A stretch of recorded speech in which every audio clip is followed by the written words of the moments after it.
שלום, אני אורלי, בת 55. עברתי לפני כחודש וחצי ניתוח להחלפת מפרק ירך ימני. אני בהחלמה מלאה לגמרי, כבר עכשיו, רק חודש וחצי אחרי. חזרתי לחדר כושר, אני מתאמנת ואני בשגרה מלאה. ההחלטה ללכת לניתוח לקחה לי המון זמן, ואני לא מצטערת על אף רגע שעשיתי את הניתוח הזה. הוא שיפר את חיי ברמה קיצונית, מ-0 ל-100. ממש מכאבים עזים על כל דריכה של הרגל ועד למצב של ללא כאבים בכלל, ללא משככי כאבים תוך חודש וחצי. ההחלטה, שוב, כפי שאמרתי, הייתה מאוד קשה.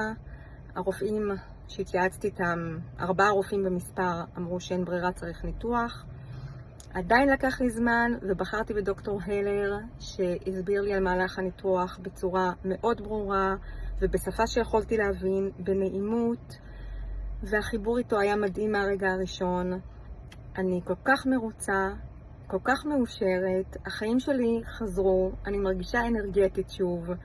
יש לי חשק לעשות הכל, להשתולל ולשמוח, מה שלא היה קודם, והיה מאוד חסר לי. והיום חזרתי לעצמי. היום אני ברמת בריאות מלאה.